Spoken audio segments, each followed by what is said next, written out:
I want to give a big thank you to all my patrons, and I'll be doing a Kingsguard roll call after today's video. Welcome back to the Fantasy Network, everyone. My name is, of course, Jimmy Nuts, and today we're going to be going over 6 series that I plan to start in 2023. If you've seen my last few videos, I was actually feeling pretty good. I had done some normal uploads where I was culling my TBR. I was getting rid of some series completely from my TBR. I was saying, hey, we're going to put this off till many years down the road, and then some were a priority. Even though I had this amazing feeling of just pressure being lifted off me as I removed things from my TBR, I have decided also to start a bunch of new series this year as well, because I just can't help myself. My God, you'll never learn. Well, that very well might be the case, Bobby B, but there's just so many cool things to get to. I have knocked out a lot of the really big series, Malazan, A Song of Ice and Fire, Realm of the Elderlings, all the ones that we hear about all the time, so I'm excited to get into ones that are still popular. Some actually on here I don't think are very popular, at least in our little corner here on YouTube. But just find some more hidden gems that I wasn't so sure about many years ago. So we're going to be going over this list, and I'm going to do all 6 of them in a countdown.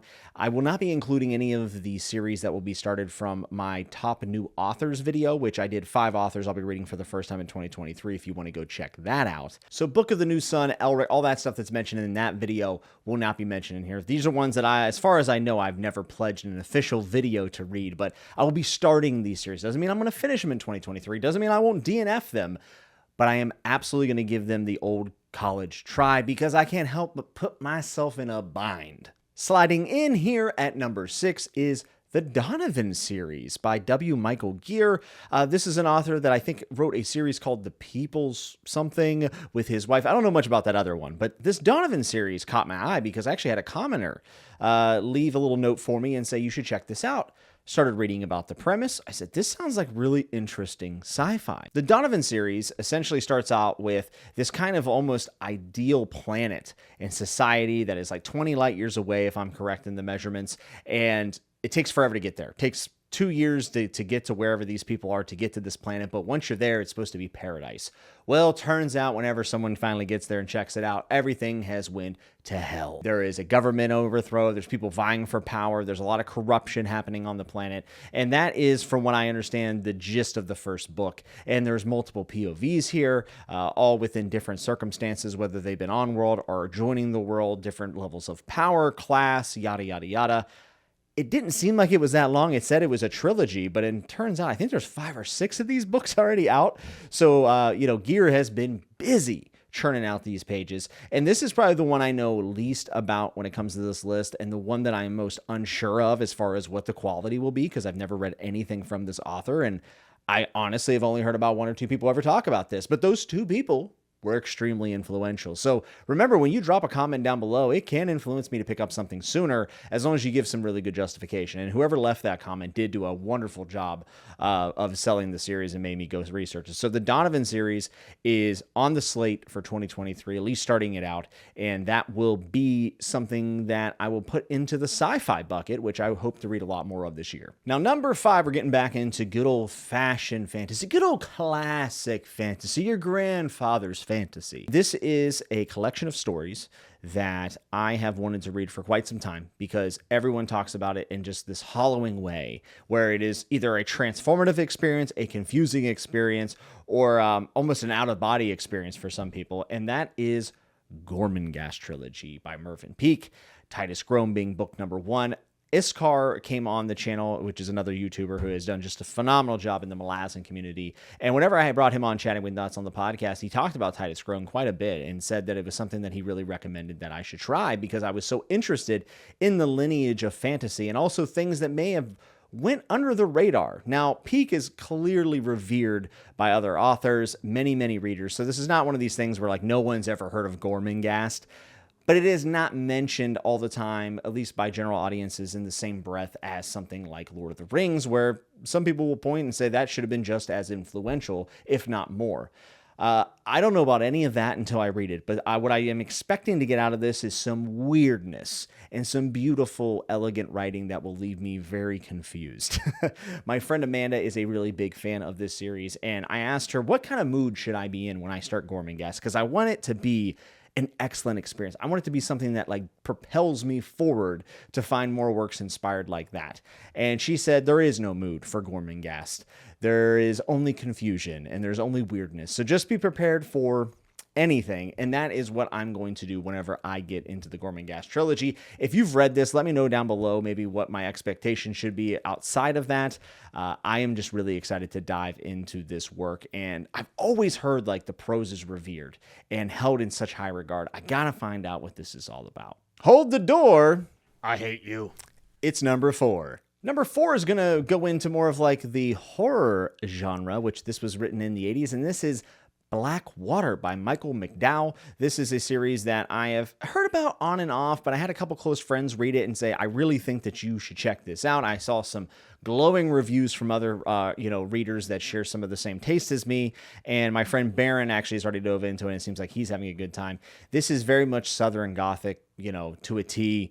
There's a flood in this mysterious town down in Alabama or Mississippi, I think it is. And after this flood that just wipes out this town, you have this family that finds a mysterious child. If there is a trope I am not tired of, it's the mysterious child coming out of weird circumstances. I've read like 2 or 3 books lately in fantasy where that has happened, and I'm like, I forgot how much I love this trope. So I'm excited to see it in Black Water. These are very short books. There are 6 of them. I think the first one isn't even 150 pages. So I think that this is one that I can make a major dent in 2023, and again is held in high regard by people who have read it. I like horror quite a bit. I don't read it as much as I watch it, so I'm hoping that maybe this could be a catalyst to try to push myself into more of the weird side of horror fiction. And also, I'm kind of expecting the Southern Gothic vibes to carry me through, even if I'm not terrified while I read this. So very, very excited for this one. I know it's not fantasy or sci-fi, which a lot of you watch this channel for, but it's still in that same wheelhouse. George R. R. Martin always said that sci-fi, horror, and fantasy all live in the same house. They're just in different rooms. So I'm going to go visit the horror room and see what I can pull out of there. Number 3 is a series that I have been recommended firsthand by many, many, many, many people. And for some reason, I always put it off. So I decided to finally physically buy the first book. And the series is The Masquerade by Seth Dickinson. And book number 1 is The Traitor Baru Cormorant. I hope I'm saying that right. Baru? We'll say Baru. The only thing I know about this book is I think that there's some like balancing of the books, maybe some accounting in this, or maybe I'm getting it confused with something else. I hope not. But it's the idea that Baru watches these invaders come into their land and destroy it and take over it and wipe out all the culture, everything about the land that made it theirs. Baru ends up joining these forces and gets sent to an unconquerable land that has thrown back everyone that has ever tried, and is now working for the enemy, essentially, even though they've kind of been folded in, right? So I imagine this is going to be dealing with a lot of good and bad things, right? And it's also going to be dealing with colonialism, which I think a lot of works do inspect, but there's always a different angle that you can come at this with.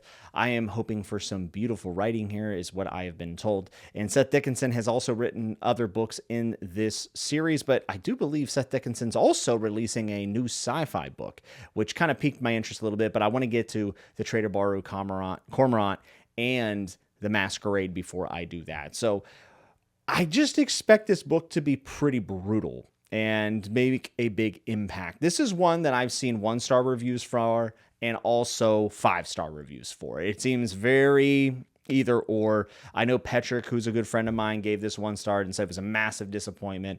And then some of my other very close friends have given this just 5 stars across the board. So I got to figure out where I land with this one. I do know that it is supposedly pretty dark, which won't be a problem. Usually has a more lasting impact on me whenever it pushes those kind of boundaries. And I'm excited to see where I end up with this. If you've read this one, let me know down in the comments what you thought of it.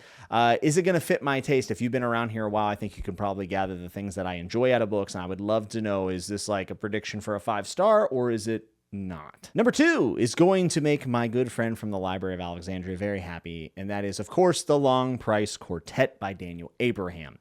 I have read The Dagger in the Coin by Daniel Abraham. I've also read some of the Expanse books, which I enjoyed, which is written by him and Ty Franck as James S.A. Corey. But I have not read Long Price Quartet, and I have not read Age of Ash. And I really actually want to get to Age of Ash because I had a dream the other night that I read it, and I had a profound impact on me, and I loved it. which is weird, but I got to stick to my guns and read Long Price Quartet first. If this is even partially as good as The Dagger and the Coin, that will mean that I love this and everyone else will think it's just okay.